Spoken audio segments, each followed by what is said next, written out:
एक छोटे से गांव में रंग बिरंगे घर थे और पीछे सूरज ढलता हुआ सुनहरा दिखाई दे रहा था।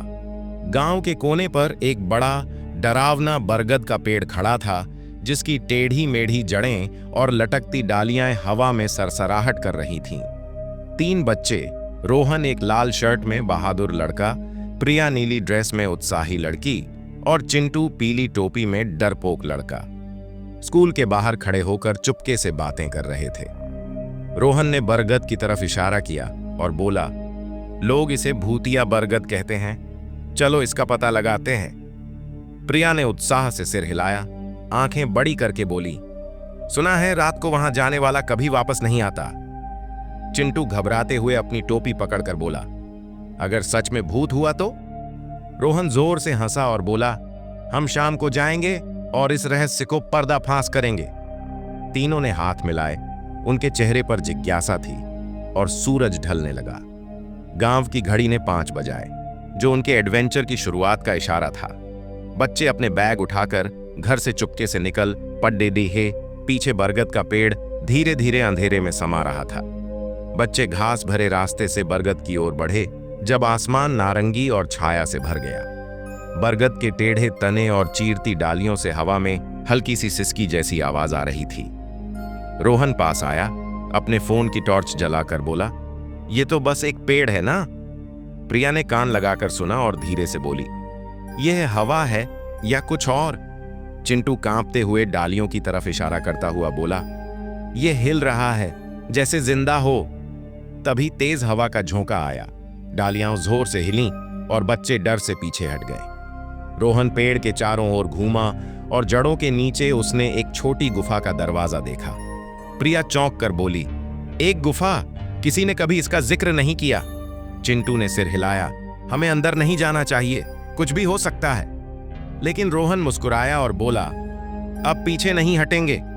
और गुफा की तरफ तीनों बच्चे चले गए। बच्चे झुककर गुफा में घुसे। रोहन की टॉर्च दीवारों पर डरावनी परछाइयां बना रही थी। गुफा के अंदर एक तंग सुरंग थी, जहां पानी टपक रहा था और मखदी के जाले चेहरे पर लग रहे थे।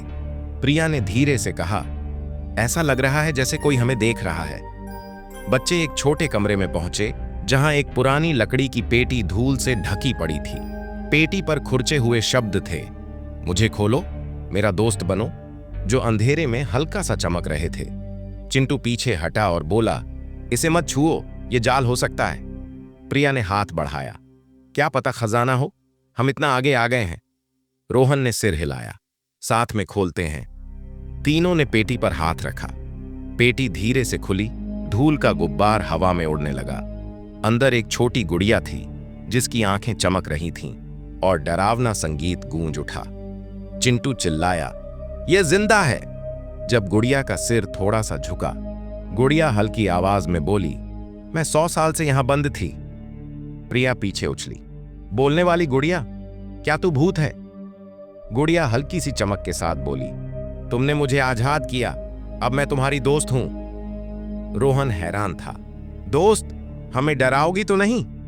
गुड़िया हंसी और बोली, नहीं, मैं अच्छी आत्मा हूं, मैं इस पेड़ की रक्षा करती थी। चिंटू अब भी कांपता हुआ बोला, लेकिन तुमको यहां पर बंद क्यों किया गया था? गुड़िया की आंखें धीमी पड़ी, एक बुरी डायन ने मुझे कैद किया था, तुमने मुझे छुड़ाया। प्रिया मुस्कुराई, तो तू डरावनी नहीं, अच्छी है। गुड़िया ने सिर हिलाया, मुझे गांव ले चलो, मैं तुम्हें कुछ खास दिखाती हूं। बच्चे गुफा से बाहर निकले। प्रिया गुड़िया को ध्यान से पकड़े हुए थी।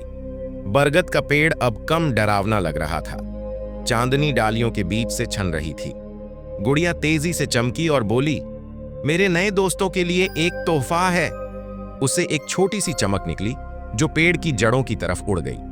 जमीन हल्की सी कांपी और पेड़ के पास एक छुपा दरवाजा खुल गया। दरवाजे के अंदर सोने के सिक्के और रंग बिरंगे रत्नों का ढेर थे और वो चमक रहे थे। रोहन हंसा, खजाना, हम अमीर बन गए। चिंटू ने गुड़िया को गले लगाया, तू सबसे अच्छा भूत है। प्रिया ने गांव की तरफ देखा और बोली, इसे सबके साथ बांटेंगे, यह हमारा रहस्यमयी एडवेंचर था। बच्चे गांव की तरफ दौड़ पड़े। गुड़िया खुशी से चमक रही थी और बरगद का पेड़ आसमान के तारों के नीचे शांति से खड़ा था।